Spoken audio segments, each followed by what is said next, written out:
चला आता साईबाबा मंदिरात आलो, आता दर्शन घेऊया आणि बघूया मंदिर कसं आहे ते. चला माझ्यासोबत.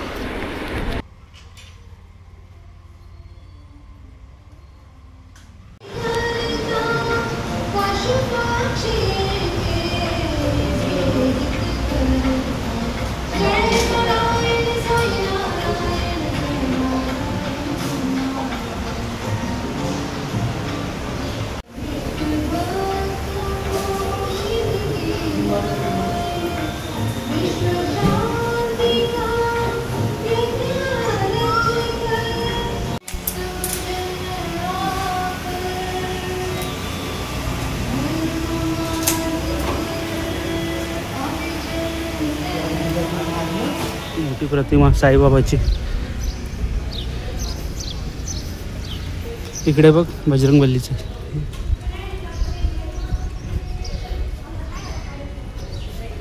किती मोठी आहे बघ बजरंगबलीची मूर्ती.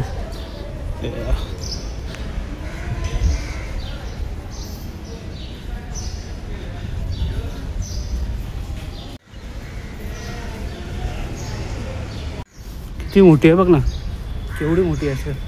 10-5 फुटाची असेल ना जास्त.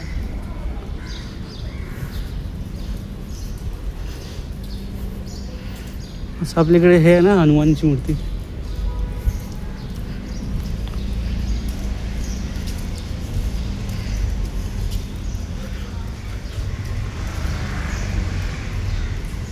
खरंच खूप सुंदर मंदिर आहे. पनवेलमध्ये आहे मंदिर.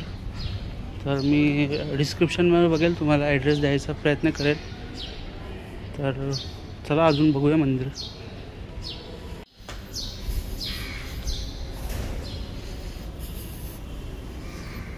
मस्त की साईबाबा.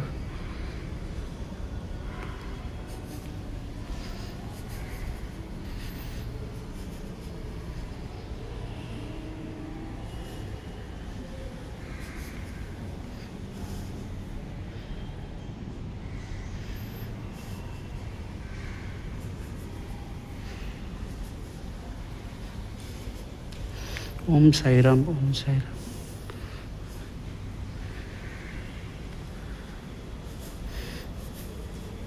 मस्त मूर्ती बघा देवीची.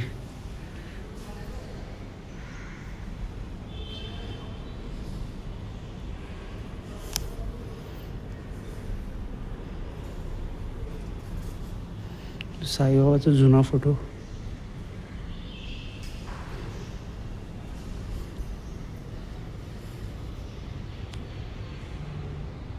हे हवन वगैरे होत असेल ना.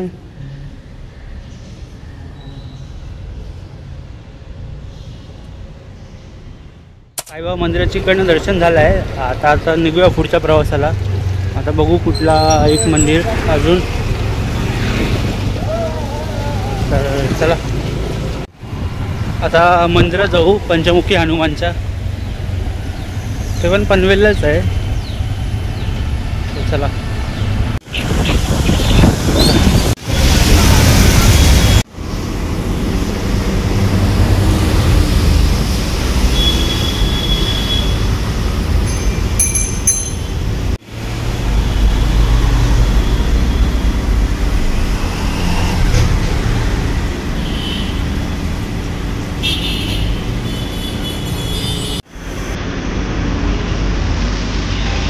One hour later.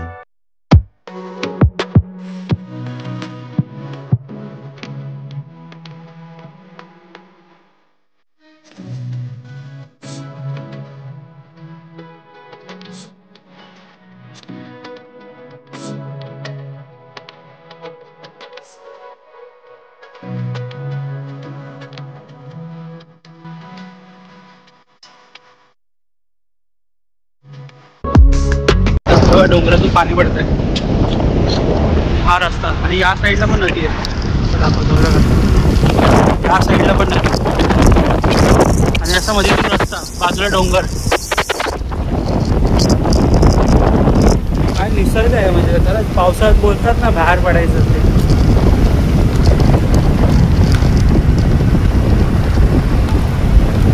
रस्ता बघा ना, फक्त रस्ता बघा. एवढा भारी रस्ता आहे ना.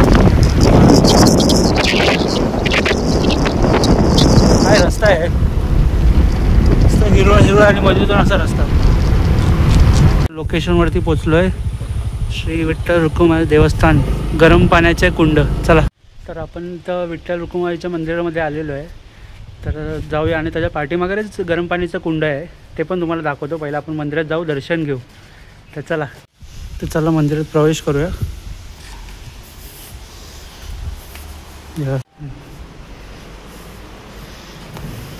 तो विठ्ठल रुक्मिणी, बाजूला शिवलिंग.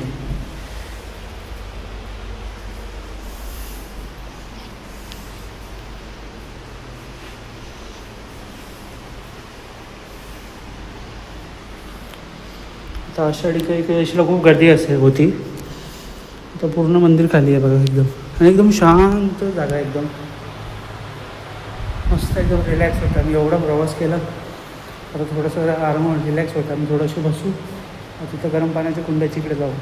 चला, तुम्हाला एक दाखवतो. इकडे मला एक मित्र भेटला आहे. तो आम्ही जेव्हापासून तिकडे कमानीपासून आले नाही, तिकडपासून आमच्या पाठीमागेच आहे. तो म्हणजे दाखवतो आहे बघा. आम्हाला सगळं मार्गदर्शन दाखवतं, कुठं जायचं. आता बघा दाखवतो बरोबर असतं. गरम पाण्याचं कुंड कुठे आहे, चल दाखवा मला. चल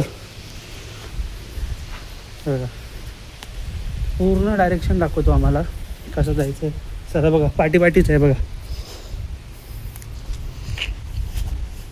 तर बघा गरम पाणीचं कुंड.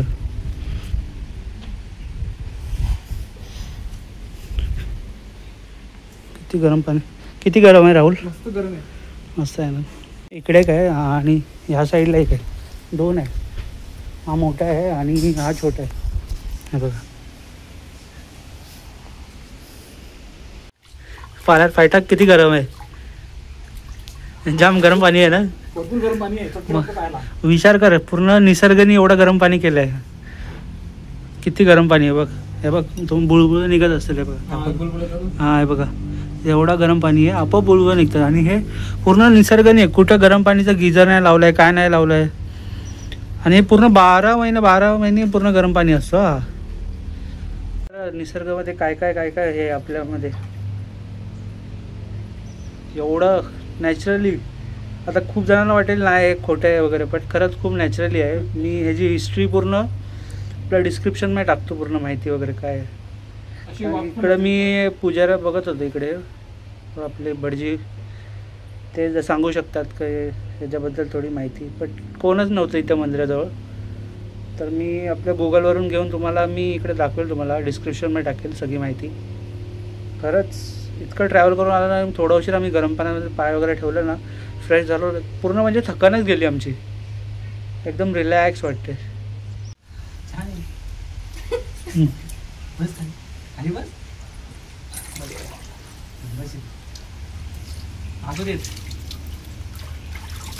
पडेल.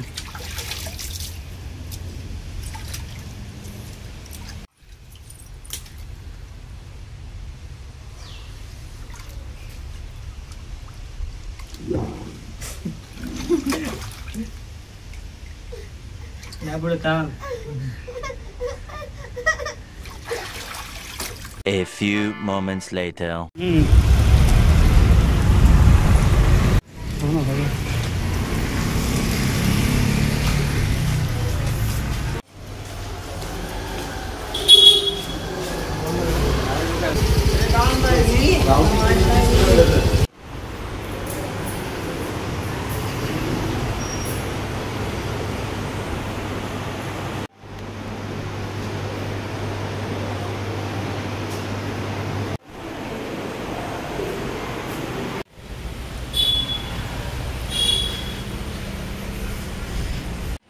तर जाऊ मंदिरात, दर्शन करूया.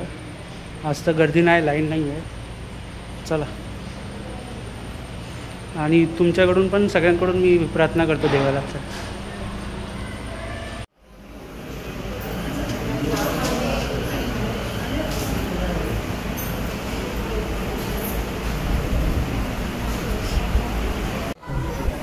मस्त.